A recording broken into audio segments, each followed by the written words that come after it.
La ilaha illallah, bahwa tidak ada Tuhan yang perlu disembah selain daripada Allah subhanahu wa ta'ala. Ini hakikatnya merupakan inti daripada ajaran rasul-rasul terdahulu. Kenapa? Seluruh rasul bersumber dari satu sumber yang sama, yaitu dari Allah subhanahu wa ta'ala. Maka prinsip ajaran ketuhanan yang mereka bawa tentu saja sama. Nabi Adam mengajarkan la ilaha illallah, Nabi Nuh mengajarkan la ilaha illallah, cuma tentu sambungannya Nuh Rasulullah. Nabi Ibrahim mengajarkan la ilaha illallah, Ibrahim Rasulullah. Nabi Musa mengajarkan la ilaha illallah, Musa Rasulullah. Bahkan Nabi Isa mengajarkan la ilaha illallah, Isa Rasulullah. Dan Nabi Muhammad mengajarkan la ilaha illallah, Muhammadur Rasulullah. Akhlak manusia kepada Allah dengan menanamkan tauhid. Jadi kalau ingin berakhlak yang benar kepada Allah, jaga tauhid, pegang teguh akidah. Saudara-saudara kaum muslimin rahimakumullah, lawan daripada tauhid adalah kufur. Kufur bisa dua, bisa kufur iman, bisa kufur nikmat. Kufur itu sifatnya, kafir itu orangnya. Ada orang kufur iman, dan ini merusak akhlak kepada Allah subhanahu wa ta'ala. Kufur iman itu kadang-kadang bentuknya syirik, orangnya disebut musyrik. Kufur iman itu kadang-kadang bentuknya nifaq, orangnya disebut munafik. Kufur iman itu kadang-kadang bentuknya riddah, orangnya disebut murtad. Ini merupakan jenis daripada kufur-kufur iman dan tergelincirnya manusia daripada akhlak kepada Allah subhanahu wa ta'ala. Benar, di zaman sekarang kita tidak menyembah berhala. Memang di zaman sekarang kita tidak menyembah patung. Iya, kita tidak berkeyakinan Tuhan lebih dari satu. Tapi kadang-kadang akhlak kita kepada Allah sering lentur dan luntur, sering bergoyang dan tergoncang, sering kena erosi dan polusi. Bahwa kita tidak menyembah Latta, Uzza, Manat dan Hubal seperti masyarakat jahiliyah dahulu, memang.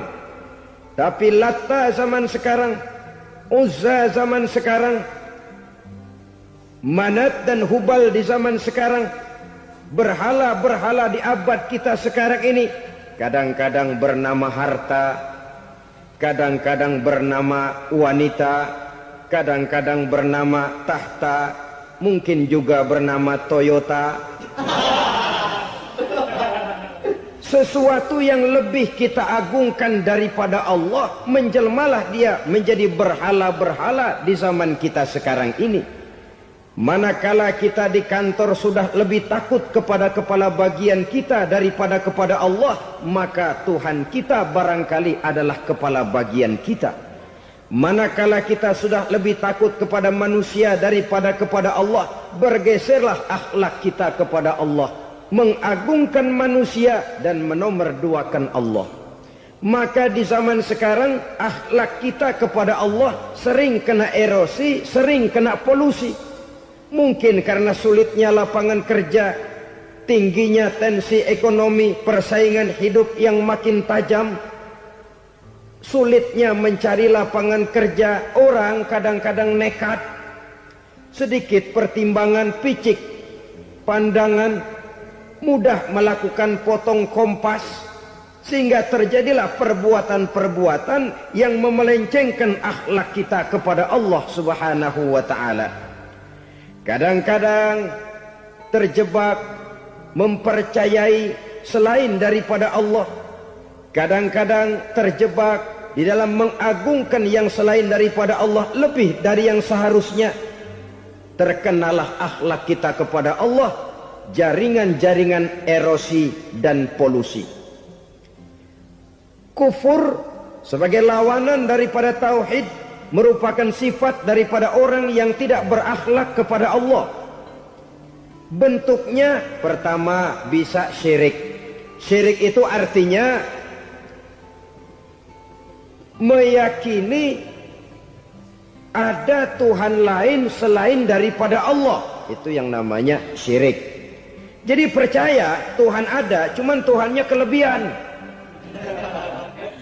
Itu yang disebut syirik, dan itu merupakan cerminan dari akhlak yang rusak kepada Allah Subhanahu wa ta'ala.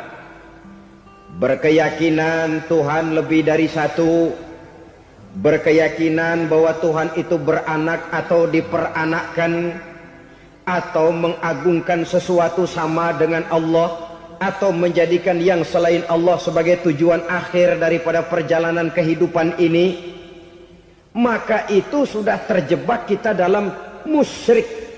Dan syirik satu dosa yang tidak berampun. Bahasa kasarnya, yang namanya syirik itu jenis bapak moyangnya dosa. Saudara-saudara, sebab itu saya pesan, kalau memang terpaksa, biasanya yang tinggal di kota-kota besar itu kalau tidak kepengen dosa kan susah. Kalau terpaksa harus bikin dosa, cari yang kecil-kecil saja, yang kira-kira taubatnya gampang. Umpamanya pulang sholat Jumat nukar sendal, umpama, yaitu jelas dosa. Tapi dosa yang taubatnya agak mudah. Jangan sampai terjebak ke dalam syirik, menyekutukan Allah. Kalau sudah menyekutukan Allah, Allah dimadu, murka benar Allah kepada kita. Innallaha la yaghfiru ayyushraka bih wa yaghfiru ma duna dzalika liman yasha. Allah tidak akan memberi ampun kepada orang yang menyekutukannya dengan sesuatu, tapi Allah mau mengampunkan dosa yang selain itu bagi orang yang dikehendakinya. Jadi orang-orang yang sudah terjebak syirik, menyekutukan Allah, meyakini ada Tuhan lain selain daripada Allah, meyakini Tuhan beranak atau diperanakkan, bagaimanapun baiknya mereka di dunia, bagaimanapun sosial jiwanya, bagaimanapun pemurah tangannya memberikan santunan dan pertolongan kepada orang lain, kalau sudah syirik, seluruh nilai kebaikannya akan tidak ada gunanya lagi.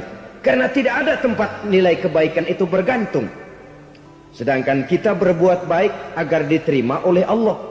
Kalau Allahnya marah kepada kita, siapa yang akan menerima nilai kebaikan itu sendiri? Ini bentuk yang pertama. Yang nyata-nyata menyembah berhala, syirik. Yang nyata-nyata beriktikad Tuhan lebih dari satu, syirik. Atau yang tersamar. Yang tersamar itu yang sering jadi penyakit kita. Saya sejak ada perkutut ini di rumah, perkutut. Saudara-saudara, yang merusak akhlak kepada Allah, yang merusak tauhid setelah syirik, bisa juga berbentuk nifak. Nifak itu sifatnya, orang yang punya sifat nifak disebut munafik. Asal katanya dari nafakun. Nafakun itu satu lubang yang punya dua muka, seperti goa, ada tempat masuk, ada tempat keluar. Maka munafik orang yang punya dua muka. Kalau bahasa kita, pandai bermain minyak di atas air. Manis jika berhadapan, balik belakang lain bicara. Sehingga apa yang dinamakan nifak, kata Imam Ali Al-Jurjani dalam kitab ta'rifatnya, izharul imanu bil lisan wa kitmanul kufri bil qalbi. Menyatakan, menampakkan iman dengan lidahnya, tapi menyembunyikan kekafiran dalam hatinya. Dengan kata lain, lidahnya mah iman, hatinya mah kafir. Padahal hati itu yang dilihat, padahal hati itu yang dinilai. Kenapa lidahnya mengaku iman? Ya mungkin karena kepepet, mungkin karena kepentingan, mungkin karena ingin mencari kelemahan orang, lalu dia pura-pura beriman. Tapi sesungguhnya hatinya kufur. Ini merupakan penyakit munafik. Dan terus terang, menghadapi orang munafik jauh lebih berat daripada menghadapi orang kafir. Kenapa? Munafik ini kan musuh dalam selimut. Mau dibilang musuh nyata-nyata, apalagi di zaman Rasul ya, ketika periode Madinah, berat sekali menghadapi orang munafik. Mau dibilang kafir, kalau ketemu assalamualaikumnya medok juga. Mau dibilang mukmin, di belakang ngegerundel, nyari-nyari penyakit, nyari-nyari lantaran, mencari-cari gara-gara. Kalau kafir jelas kafirnya, kalau musyrik jelas musyriknya. Tapi munafik, di depan kita dia mengaku beriman, di belakang kita dia caci maki kita. Maka demikian rupa watak orang munafik Allah benci betul. Sampai dalam Quran orang munafik itu divonis innal munafiqin fid darkil asfal minan nar. Orang-orang munafik di dasar jurang neraka yang paling bawah, keraknya neraka. Saudara-saudara kaum muslimin rahimakumullah. Sebab munafik sangat berbahaya, membahayakan umat, membahayakan agama. Di depan kita mereka ngaku pura-pura beriman. Kalau pidato luar biasa, memuji agama setinggi langit, menampakkan seolah-olah dia orang yang dekat dengan agama. Saudara-saudara, agama penting, agama mutlak. Tapi yang ngomong begitu agamanya apa? Remeng-remeng. Cuma sekedar lipstick, cuma sekedar dekorasi, cuma sekedar kamuflase. Buat ngibuli orang lain, dia mengaku beragama, mengatakan agama mutlak, menganggap agama penting, seolah-olah memperhatikan benar tentang tatanan kehidupan beragama, tapi sebenarnya di hatinya tidak lebih berkecamuk penyakit-penyakit kufur. Maka sifat munafik ini termasuk menodai tauhid, artinya merusak akhlak kita kepada Allah Subhanahu wa ta'ala. Sifat yang ketiga yang juga merusak akhlak kita kepada Allah dinamakan riddah. Riddah itu sifatnya, orang yang punya sifat riddah disebut murtad. Murtad keluar dari Islam. Keluar dari Islam tentu tadinya di dalam Islam. Oleh satu perbuatan dia bisa menjadi murtad. Misalnya tadinya dia iman benar kepada Allah, tapi melarat. Kadang-kadang sehari masak, 3 hari libur. Akhirnya oleh kesulitan ekonomi dia tidak kuat. Ada yang menawarkan kebaikan, dibawain supermi, dibawain obat-obatan, diberikan beras. Goyah imannya. Keluar dia dari Islam, ikut agama orang yang memberikan pertolongan kepadanya, memilih kesenangan sebentar dengan mengorbankan kebahagiaan yang kekal. Maka orang semacam itu riddah sifatnya, murtad orangnya, keluar dari Islam. Dan yang menyebabkan kita murtad bukan cuma orang nyata-nyata memproklamirkan diri keluar dari Islam tapi lalu mengikuti agama orang lain, bukan cuma itu. Mengakui ada Rasul lagi sesudah Nabi Muhammad bisa menyebabkan kita murtad. Mengingkari nikmat Allah bisa menyebabkan kita murtad. Meyakini semua agama benar bisa menyebabkan orang menjadi murtad. Meragukan kesempurnaan dan kelengkapan Al-Quran bisa menyebabkan orang jadi murtad. Mengingkari sunnah bisa menyebabkan orang menjadi murtad. Banyak hal-hal yang bisa mendatangkan penyakit riddah dan membuat pelakunya menjadi murtad. Dan ini menodai akhlak kita kepada Allah Subhanahu wa ta'ala. Itu tadi kufur iman, saudara-saudara. Nyata-nyata mengingkari Allah, baik dalam bentuk syirik, nifak, ataupun riddah. Kufur yang kedua dinamakan kufur nikmat. Apa itu kufur nikmat? Sitru nikmatil mun'im au ya'malu fi mukhalafatil mun'im. Menutup-nutup nikmat Allah, atau melakukan perbuatan yang menentang, bertentangan dengan kehendak yang memberikan nikmat. Jadi kufur nikmat pertama, nutup-nutupin Tuhan. Tuhan jalingin. Duit lu banyak amat, dari mana? Gua kerja.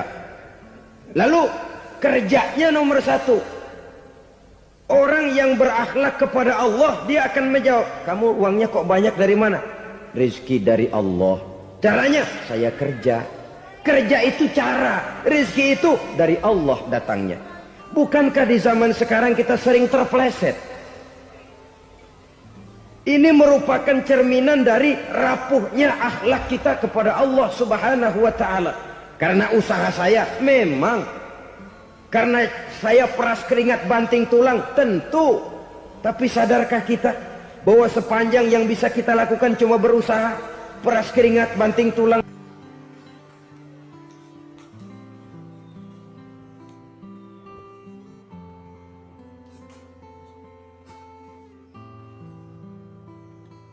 Soal rezeki, soal jodoh, soal maut, kitakah yang mengatur?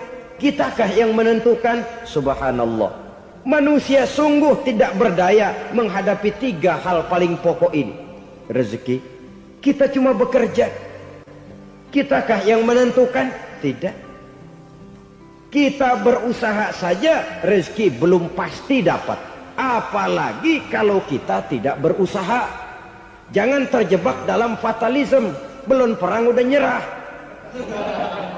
Emang dasar rezeki datangnya dari Tuhan, gak usah kerja, dan ntar juga kalau dia datang. Dari mana datangnya?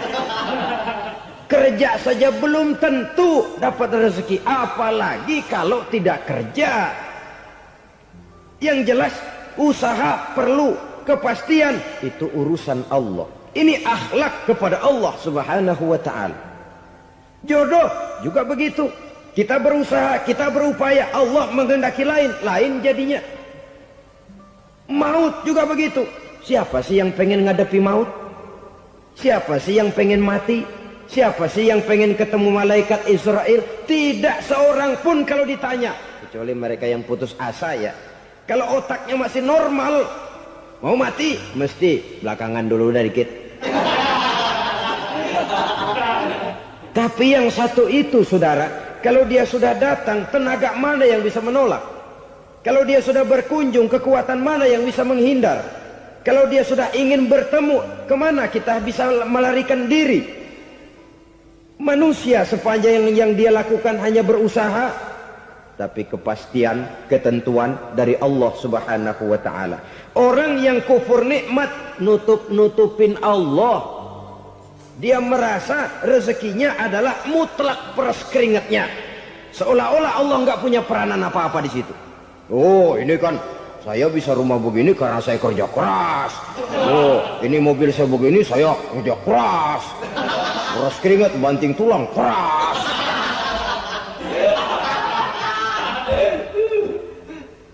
Saudara-saudara kaum muslimin rahimahkumullah. Jadi menutup-nutupi Allah. Akibatnya nanti kalau dia berhasil, Allah ketutupan.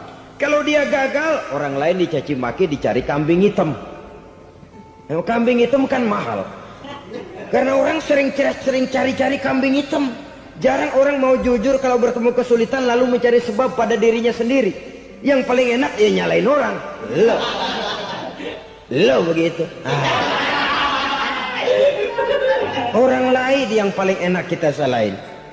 Au ya'malu fi mukhalafatil mun'im, atau dia melakukan sesuatu yang tidak sesuai dengan kehendak yang memberikannya nikmat. Diberikan kita tangan, mulut sih nggak berhenti, terima kasih Tuhan, alhamdulillah saya dikasih tangan. Cuma nih tangan enteng mat nabokin orang mulu.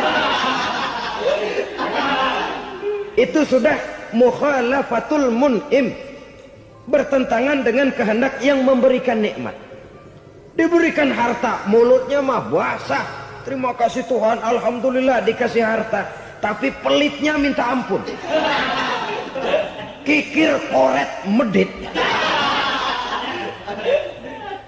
Ini juga termasuk kufur nikmat, mempergunakan suatu nikmat bertentangan dengan kehendak daripada yang memberikan nikmat itu sendiri. Saudara-saudara kaum muslimin rahimakumullah. Oleh karenanya kufur iman memang lebih bahaya daripada kufur nikmat. Tapi jangan lupa, kufur nikmat bisa menyeret orang kepada kufur iman. Nah, kalau Allah udah dialingin, Tuhan sudah dinomor duain. Lama-lama kenapa dia tidak mendewakan dirinya sendiri? Mendewakan pangkatnya, mendewa-dewakan otaknya, mendewa-dewakan kemampuannya.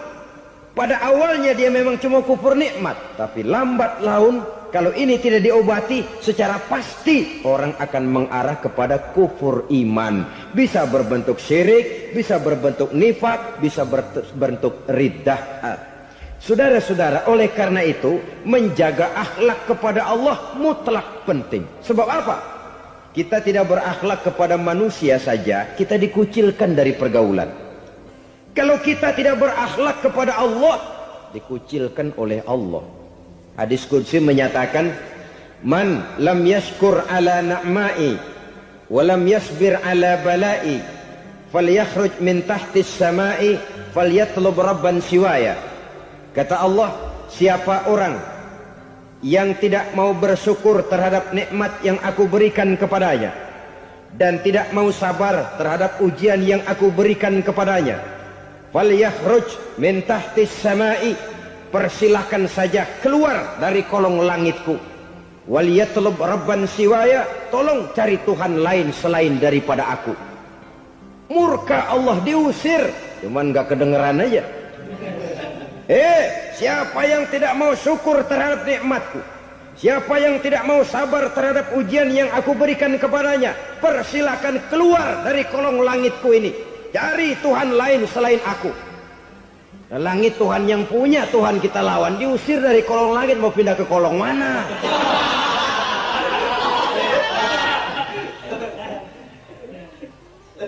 Jadi jangan merasa kufur nikmat kan enteng. Iya, kelihatannya begitu, tidak sebahaya kufur iman. Tapi kufur nikmat ini merupakan anak tangga yang kalau kita sudah mulai naik, kita akan naik terus sampai kepada tingkat di mana kita mengalami kufur iman. Kalau sudah ke sana, maka akhlak kita kepada Allah terkenalah erosi, terkena polusi, hancur akhlak kepada Allah, dan itulah sumber kesengsaraan abadi. Kalau cuma kita tidak berakhlak kepada manusia, barangkali resikonya cuma kehidupan di dunia ini. Mungkin juga ada kehidupan akhirat. Tapi kalau sudah tidak berakhlak kepada Allah, dunia akhirat kita rugi dan celaka. Maka pada kesempatan ini saya mengajak, marilah jaga baik-baik akhlak kita kepada Allah. Satu kali kita bertauhid, sampai mati kita bertauhid. Satu kali la ilaha illallah, jangan tergelincir lagi kita keluar daripada kalimat itu.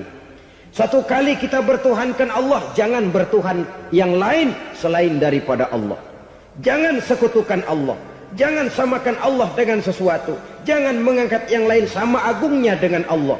Sebab dengan demikian kita seolah-olah sudah mengotori akhlak kita kepada Allah Subhanahu wa ta'ala. Saudara hadirin yang saya hormati, jadi oleh karenanya akhlak kita kepada Allah merupakan basis daripada kehidupan beragama.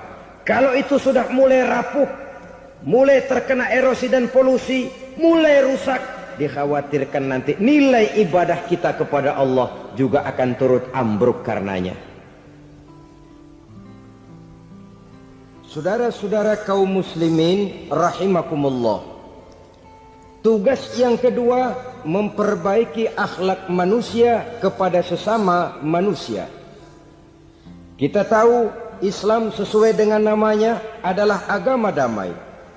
Maka akhlak manusia kepada sesama manusia menempati porsi yang penting dalam kehidupan beragama. Bagaimana seorang muslim bergaul, bertata krama terhadap sesama manusia. Mari kita lihat lebih jauh persoalannya. Untuk memudahkan pembicaraan dari kacamata agama, kita kelompokkan saja manusia itu dalam dua. Pertama yang seiman, dan yang kedua yang tidak seiman. Yang tidak seiman itu kita sebut saja kufur atau kafir. Nah, kepada yang kafir pun kita diajarkan untuk berakhlak, apalagi kepada yang memang nyata-nyata seiman, sekeyakinan, seakidah. Kemanapun Islam datang, ke negara manapun ia masuk, ia tidak menaburkan kerusakan. Jadi tidak benar kalau orang pernah itu menggambarkan, saking sentimennya, seorang orientalis pernah menggambarkan Nabi Muhammad di tangan kirinya Quran, di tangan kanannya pedang. Menggambarkan seolah-olah Islam dikembangkan dengan kekerasan. Sebenarnya tidak sama sekali. Kalaupun dalam sejarah perkembangan Islam pernah terjadi perang, maka perang dalam Islam sesungguhnya apabila kita amati sejarahnya bukan untuk memaksakan agama. Karena memang agama tidak bisa dipaksakan. Tetapi justru untuk mempertahankan agama dari segala macam hambatan, rintangan, hinaan dan fitnahan. Tapi kemanapun yang jelas Islam masuk, dia tidak pernah membuat kekacauan, kerusuhan ataupun penghancuran.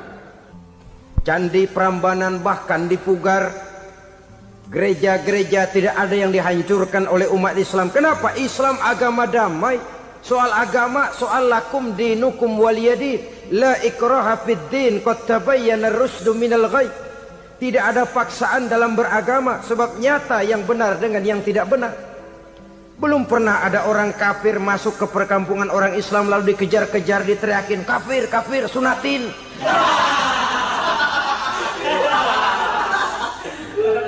Belum pernah. Kenapa? Islam menghormati orang lain agama. Nah, yang kafir ini macam-macam, saudara. Ada kafir harbi. Nah, ini kafir kerok. Ini kafir yang nyata-nyata memproklamirkan permusuhan kepada umat Islam. Nyata-nyata mengganggu ketenangan umat Islam. Kafir yang seperti ini yang boleh diperangi. Misalnya kita mau sembahyang Jumat dijagain, nggak boleh sembahyang Jumat, getok palanya. Kafir harbi artinya tantangan perang datang dari mereka, bukan kita yang mulai, mereka yang buka front. Prinsipnya umat Islam tidak boleh mencari-cari musuh, tapi pun tidak boleh lari kalau ketemu musuh. Musuh jangan dicari, ketemu jangan lari. Karena itu kesan seolah-olah umat Islam ini teroris, umat Islam ini destroyer, umat Islam ini sering menimbulkan keonaran, kerusakan. Sungguh satu fitnahan yang sangat keji. Umat Islam adalah umat yang cinta damai. Islam di masa perkembangannya masuki Eropa melalui Selat Gibraltar, Jabal Tariq, memasuki Spanyol. Islam tidak pernah meruntuhkan gereja. Islam tidak pernah membunuh orang-orang Nasrani. Bahkan Islam mewariskan peradaban dan kebudayaan yang begitu tinggi nilainya di bidang ilmu pengetahuan. Sampai ketika itu Barat banyak mengkaji ilmu pengetahuan dari dunia Islam. Buku-buku berbahasa Arab diterjemahkan ke bahasa Yunani, dipelajari oleh para cendekiawan di negeri Barat sana. Mereka mengambil manfaat yang banyak dari masuknya Islam ke Eropa. Sementara gereja tetap berdiri dengan megahnya. Kuil-kuil tempat peribadatan tidak satupun yang diusik-usik. Kenapa? Islam agama yang cinta damai. Asal dia tidak diganggu, asal kehormatannya tidak dihinakan. Jadi kafir harbi, kafir yang nyata-nyata nantang perang, ngajak berkelahi. Itu kafir yang nyari penyakit. Kafir harbi ini boleh diperangi dengan catatan mereka yang memang mulai. Yang kedua kafir zimmi. Kafir zimmi, kafir yang hidup di tengah mayoritas muslim, tapi mereka mau hidup dengan aman, damai, tenang. Mereka wajib dilindungi. Bahkan Nabi pernah memberikan satu jaminan, man aza zimmiyan faqad azani. Siapa yang mengganggu orang kafir zimmi sama saja dengan mengganggu saya. Kehormatannya dijaga, harta bendanya dilindungi, anak istrinya pun dilindungi. Dan ini jadi kenyataan. Saudara bisa lihat di negara-negara yang mayoritas penduduknya beragama Islam, orang-orang kafir di luar Islam hidup dengan tenang, aman, damai. Di Saudi Arabia, di luar tanah haram, di luar Mekah dan Madinah, banyak orang-orang kafir mencari nafkah. Mereka tenang, aman, dilindungi undang-undang. Begitu di Mesir, begitu di negara Indonesia yang berdasarkan Pancasila ini. Kehidupan beragama menimbulkan gairah, rukun, tenang, aman, damai, sepanjang tidak saling ganggu, tidak saling usik, menghargai orang yang sudah beragama, tidak menjadikan penganut suatu agama sebagai sasaran dari dakwah agama lainnya. Saudara-saudara kaum muslimin rahimakumullah. Jadi memang oleh Al-Quran kita dianjurkan asyidda 'alal kuffar ruhama bainahum. Tegas kepada orang kafir, kasih sayang kepada sesama muslim. Tapi tegas bukanlah berarti marah-marahan, bukan berarti musuh-musuhan, bukan ngajaki perang. Tegas dalam arti punya garis tentang kehidupan beragama, lakum dinukum waliyadin. Soal kehidupan sosial, mari kerjasama. Bangun jalan, ayo rame-rame. Siskamling, mari bebarengan. Bikin puskesmas, mari sama-sama. Tapi kalau sudah soal agama, itu tidak perlu ada toleransi agama. Yang perlu toleransi antar umat beragama. Kalau umatnya mau kerjasama silakan, tapi tidak menyangkut soal ibadah. Jangan kerjasama di bidang ibadah. Itu kerjasama yang salah pasang, saudara-saudara. Sehingga dengan demikian toleransi adalah menyangkut kehidupan antar umat beragama. Sedangkan agama sendiri punya coupling yang nyata. Sehingga dengan demikian tegas kepada orang kafir dalam arti kita punya satu kepribadian. Tidak ngambang. Enggak, lalu kalau ditanya orang, sebenarnya agama lu apa sih? Ah, gua mah gimana musimnya aja. Agama pakai musim kayak rambutan. Akhirnya ya begitu, musim-musiman. Ke masjid kelihatan, ke gereja hayo, ke candi nongol, ke apa? Bingung malaikat bagaimana nyatetnya nih bocah ini. Di mana aja ada. Kita punya satu kepribadian. Saya muslim dan garis saya ini, lakum dinukum waliyadin. Bagi Tuhan persilakan agama Tuhan, bagi kami agama kami. Kami hormati Tuhan, Tuhan hormat kepada kami. Tapi soal agama, couplingnya jelas. Kerjasama, mari urusan muamalah, bidang sosial. Yuk kita siskamling sama-sama dengan orang lain agama. Mari jaga kerukunan, kesatuan, persatuan, kekompakan. Perbaiki jalan yang rusak, mari sama-sama. Mendandani jembatan yang runtuh, mari sama-sama. Tapi sembahyang, couplingnya lain-lain. Sebab Nabi juga dulu pernah ditawarkan begitu loh sama kafir jahiliyah dulu, Quraisy itu. Sudah Muhammad, sekarang begini saja, kita join aja daripada marah-marahan. Hari ini saya oke, menyembah Tuhanmu Allah. Besok gantian kamu menyembah Tuhan kita, Latta, Uzza, Manat dan Hubal. Turun, qul ya ayyuhal kafirun la a'budu ma ta'budun. Soal ibadah couplingnya jelas, tidak boleh dicampur adukkan. Sebab kalau tidak, kita akan mulai kehilangan identitas diri. Dan disitulah krisis kehidupan keyakinan beragama dimulai. Dari krisis identitas. Hujan gede kan mulainya gerimis dulu. Di mana-mana ya gerimis dulu. Gerimis makin lama makin gede. Kita akan mulai dengan kehilangan identitas diri. Dari sana nanti kita malu mengakui keislaman kita. Kalau orang Islam malu mengakui keislamannya, ini kan ironi, menyedihkan. Ngakui Islamnya saja malu, menonjolkan keislamannya malu. Tidak ada rasa bangga beragama. Padahal ini modal dasar. Hanyalah dengan rasa bangga beragama, kita lalu konsekuen. Bukan bangga yang tidak konsekuen. Wah, pokoknya kan gua kan Islam. Agamanya yang paling benar. Tapi hidupnya sendiri jauh dari tuntunan Islam. Itu bangga yang tidak beralasan. Bangga yang tidak perlu dibanggakan sebenarnya. Kebanggaan yang membuat kita konsekuen dan dekat dengan kehidupan beragama. Jadi dengan demikian saudara-saudara, kepada non-muslim kita juga harus berakhlak. Bukankah ini sudah dicontohkan oleh Rasul? Bagaimana beliau disambiti orang di Taif, yang menyambiti malah didoakan. Bagaimana Suraqah mau membunuh beliau, malah Suraqah didoakan. Bagaimana Abu Jahal dan Abu Lahab saking mangkalnya.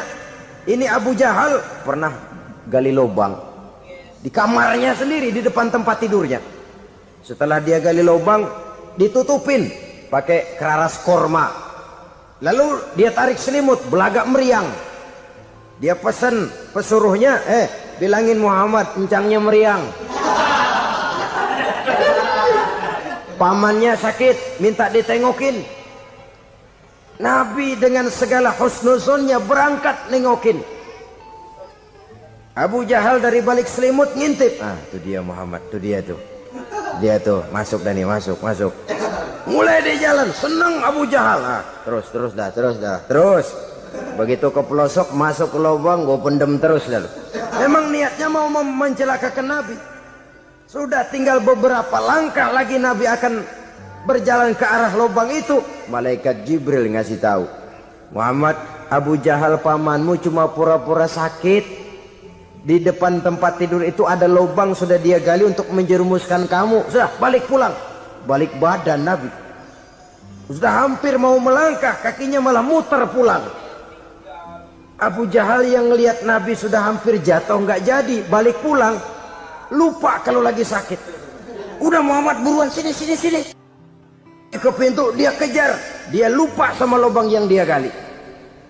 Begitu dia kejar, dia yang ke pelosok masuk ke dalamnya. Sejak saat itu ada pepatah, man hafara hufratan waqa'a fiha.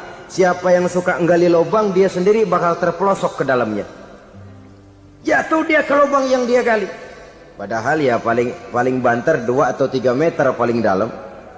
Dari dalam lubang itu dia teriak-teriak, Muhammad, tolongin, pamanmu kecebur. Kasih tahu Muhammad, kasih tahu. Datang lagi lah pesuruhnya, Muhammad, pamanmu Abu Jahal kecebur, minta tolong diangkatin. Sudah diulur tambang, habis sambung lagi nggak bisa sampai. Masa iya cuma kamu yang bisa nolong? Apa yang dilakukan Nabi? Balik mau nolongin. Akhlak. Kita kalau ada orang gali lubang buat nyeburin kita, dia sendiri yang kecebur. Gorok gua kagak lemin loh. Mati sekalian dah. Nabi mah enggak, balik nolongin tuh Abu Jahal. Kenapa paman kecebur? Iya Muhammad, tolong, tambang udah diulur-ulur, sambung-sambung nggak sampai. Aduh kasihan paman, nih pegang tangan saya. Nabi cuma ulurin tangan, nyampe dipegang oleh Abu Jahal. Diangkat ke atas. Nyampe atas, apa kata Abu Jahal? Tambang bergulung-gulung nggak nyampe, kamu cuma pakai tangan doang kok bisa Muhammad, hebat banget sihirmu. Mukjizat dia bilang sihir, udah ditolongin nyelak lagi, kan yang enak kita injak palanya. Orang dulu bilang wah katanya nolongin anjing kejepit. Udah selesai ditolongin malah yang nolong digigit. Saudara hadirin yang saya hormati, kepada orang-orang kafir kita harus berakhlak, menghormati mereka, tidak memaksakan satu keyakinan dalam batas-batas yang ditolerir oleh agama, yaitu pada masalah-masalah sosial dan muamalah. Itu kepada non-muslim, apalagi kepada sesama muslim. Baik akhlak kepada orang tua, akhlak kepada guru, akhlak kepada jiran atau tetangga, itu semua termasuk dalam akhlak kepada sesama manusia. Akhlak kita kepada orang tua, kadang-kadang kita orang timur ini ketularan orang barat. Engkongnya dianggap CS. Salaman main kedet aja, halo kong. Engkongnya berhalo di bengong. Saudara-saudara kaum muslimin rahimakumullah, akhlak yang tua kepada yang muda, akhlak yang muda kepada yang tua, kepada jiran dan tetangga, kepada sanak famili dan handai tolan, pendeknya kepada sesama muslim. Tetangga ada haknya, ada hak tetangga yang kalau kita berakhlak itu harus dipenuhi. Contoh kecil, kalau saya beli radio, itu saya dong boleh berpikir, ini radio saya beli pakai uang saya setel di rumah saya, sekeras-kerasnya ada apa sama orang lain? Radio gua, yang beli gua pakai duit gua, gue setel di rumah gue, ada urusan apa sama orang lain? Itu kalau menurut saya. Tapi tetangga sebelah saya kan bisa juga ngomong begitu, mata gue, Yang ngantuk gue. Gue tidur di rumah gue. Kenapa suara radio lu masuk kemari? Ketika itulah lalu kebebasan saya nyetel radio dibatasi oleh kebebasan tetangga saya yang mau tidur. Ini sudah akhlak namanya. Umpamanya lagi ada Nabi ajarkan, iza tobakhta maraqatan fa'akthir ma'aha wa ta'ahad jiranaka. Kalau kamu masak sayur banyakin kuahnya, bagiin tetangga kamu. Bukan bagiannya itu yang jadi soal, tapi akhlak kepada tetangga. Udah tahu tetangganya kelaparan, diseksa, goreng ikan asin, se-RW baunya ngayap, kembang kempis orang nungguin. Saudara hadirin ma'asyiral muslimin rahimakumullah. Jadi dengan demikian, kalau sudah kembali kepada orang-orang yang nilai imannya sama dengan kita, apapun organisasinya, apapun baju yang mereka pakai, kaos yang mereka pakai, jaket yang mereka pakai, kalau sudah seakidah, seiman, jaga akhlak kita. Pendapat boleh berbeda, kaos boleh tidak sama, jaket boleh beraneka warna, bendera boleh beragam-ragam, tapi ukhuwah Islamiyah ini utamakan. Adalah lebih baik mencari persamaan dalam kehidupan dan bukan memperbesar perbedaan. Hanyalah dengan mengembangkan nilai-nilai akhlak semacam ini, toleransi tidak hanya diperlukan kepada yang non-muslim, kepada sesama muslim pun toleransi. Artinya apa? Jangan memponis amalan orang lain. Yang usolli, yang tidak usolli, berjalanlah menurut keyakinannya masing-masing. Jangan lalu memponis, itu namanya nggak toleransi. Kamu nggak pakai usolli ya? Enggak. Brengsek. Kamu pakai usolli ya? Iya. Bid'ah. Lah dua-duanya kagak yang bener. Kalau yang sembahyang kagak bener, bagaimana yang kagak sembahyang? Apa itu yang bener? Toleransi, setuju dengan perbedaan pendapat, jangan memponis amalan orang lain. Karena kita hanya beramal, hak menerima adalah Allah Subhanahu wa ta'ala. Jangan sebentar-bentar mencap bid'ah, dolalah, finnar, neraka. Kayaknya neraka kapling orang tuanya kali. Gampang bener masukin orang ke neraka. Kita kadang-kadang bisa toleransi dengan orang luar, tapi kepada sesama muslim toleransi tidak sanggup kita adakan. Mengklaim merasa kita yang benar, orang lain salah semua, itu tidak toleransi namanya. Mentang-mentang jadi ustadz, nih satu-satunya ustadz di sini ya, semuanya mesti ngaji kemari. Kalau nggak ngaji kemari Islamnya kurang tapi benar. Toleransi. Saudara-saudara kaum muslimin rahimakumullah, lapang dada menghargai orang yang berbeda pendapat, apalagi kalau perbedaan pendapat itu menyangkut hal-hal yang tidak prinsipil, menyangkut hal-hal yang sekunder dalam kehidupan beragama, menyangkut masalah-masalah yang dalam bahasa fikih disebut soal-soal furu'iyah. Tidak usah menyebabkan kita bersih tegang. Kepala sama hitam pendapat boleh berbeda dan halal. Bahkan Nabi mengatakan ikhtilafu ummati rahmatun. Perbedaan pendapat di kalangan umatku bahkan menjadi rahmah, sepanjang perbedaan pendapat itu diiringi dengan rasa toleransi. Tapi kalau sudah main baku hantam, main klaim, memponis orang lain, akhirnya timbullah keretakan. Jangan heran kadang-kadang satu masjid dua kelir. Ya soal kelir boleh kelar-kelir, boleh kelar-kelir. Tapi kalau harus terlalu mencolok menyebabkan timbulnya keretakan, saya kira yang akan turun bukan lagi rahmah tapi bala. Bala akan menimpa kita, jatuh kita menjadi umat yang lemah. Oleh karena di antara kita sendiri, sesama kita tidak pandai bertoleransi, tidak lapang dada. Ada anak muda kelihatannya mau majuan dikit, yang tua curiga. Nih, kalau dia maju pasaran gua bangkrut dong nih. Lalu ditekan tuh anak ditekan melejit. Kadang-kadang yang tua maksudnya baik mau memelihara, yang muda salah terima. Kan tua kejemur. Dari dulu sampai sekarang gitu-gitu doang. Anak kemajuannya. Padahal yang tua barangkali maksudnya juga baik, mau memelihara. Sebenarnya kalau kita bisa mencoba mencari titik temu dengan alur komunikasi, tidak merasa diri yang paling benar, tapi toleransi, boyak menerima pendapat orang lain, setidaknya mau mendengar omongan orang.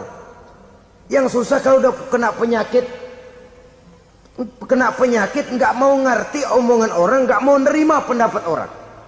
Kodok di kolong tempayan, cukeng kayu asem, asal ijo udah ijo aja ijo dah.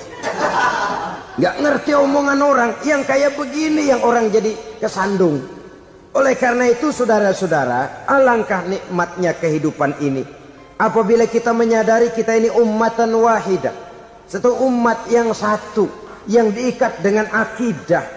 Kalau kepada yang non muslim saja kita diajarkan untuk berakhlak, apatah lagi kepada yang seiman, seakidah, sekeyakinan.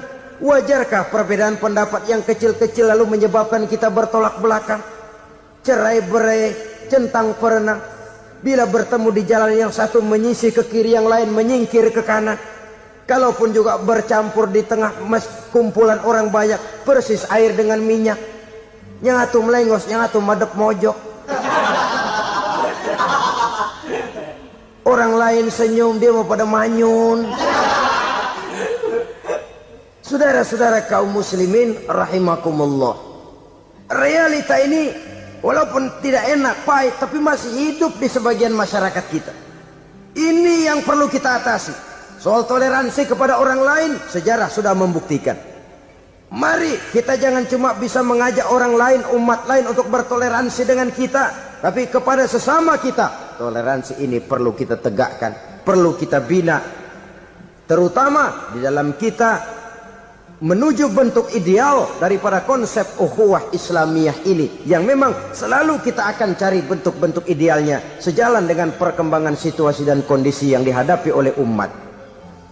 Perbedaan organisasi, perbedaan kepentingan organisasi tidak seharusnya menyebabkan kita merasa meremehkan orang lain dan mengangkat diri, mengklaim diri sebagai yang ter. Jadi dengan demikian, apabila yang pertama tadi akhlak kepada Allah dinamakan hablum minallah, maka yang kedua ini merupakan hablum minan nas. Jikalau baik akhlak kita kepada Allah, baik akhlak kita kepada manusia, nikmat rasanya menjalani kehidupan. Kadang-kadang orang akhlaknya kepada manusia baik, tapi kepada Allah tidak baik. Hormat sama yang tua, menyayangi yang muda, sama tetangga rukun, tapi sama Tuhan nggak mau sujud. Ini baik kepada manusia, tapi tidak berakhlak kepada Allah. Atau sebaliknya, sujudnya sama Allah mah tekun, bener khusyuk, bahasanya juga fasih, luar biasa. Tapi sama manusia sombong, takabur, ujub, merasanya dia doang yang paling benar. Sebab iblis itu ya, itu kadang-kadang datang lewat hati, dan memang selalu markasnya di situ. Kalau dia tidak bisa menggoda kita dengan yang lain, dia tumbuhkan sifat ujub. Dia bisikin, wah memang di kampung ini yang paling banyak ibadahnya ente. Yang lain mana, lihat tuh kerocok semua. Lalu di hati orang itu tertanam sifat iya ya. Nah, tatkala iya ya, dia sudah terkena serangan iblis. Akhirnya apa? Orang lain diremehin. Asalnya kagak mau sembahyang aja diajak salaman udah najis aja dah. Ketemu juga mukanya ditekuk 4. Akhirnya bukan ngajak malah ngenyek, ngina. Lah orang dihina makin jauh, makin tidak tersentuh. Bukan cara itu yang diajarkan oleh Rasul. Bahwa orang tidak mau sholat, tugas kita mengajak. Soal dia tidak sholat, ya itu dosa dia kepada Allah. Saudara-saudara kaum muslimin, ujub disuntikkan oleh iblis ke dalam hati kita. Sujudnya kepada Allah benar, tapi akhlaknya kepada sesama manusia. Merasa paling benar sendirian, merasa orang lain salah semua. Pokoknya kalau di luar lingkungannya udah kagak bener aja udah bahaya.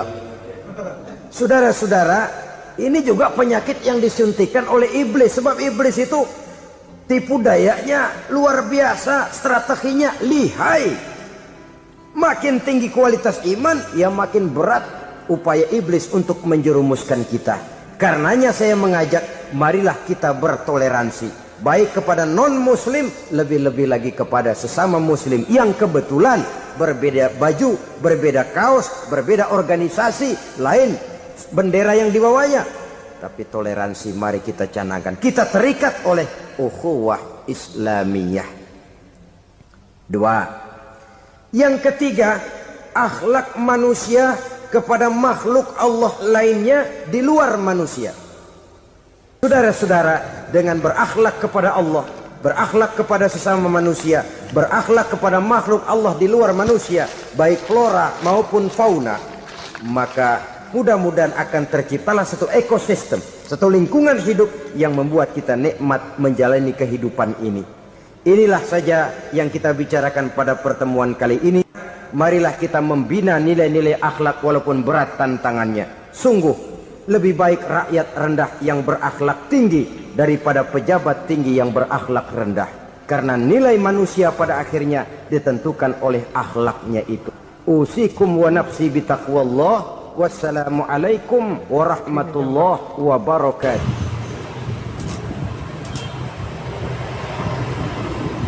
Yeah.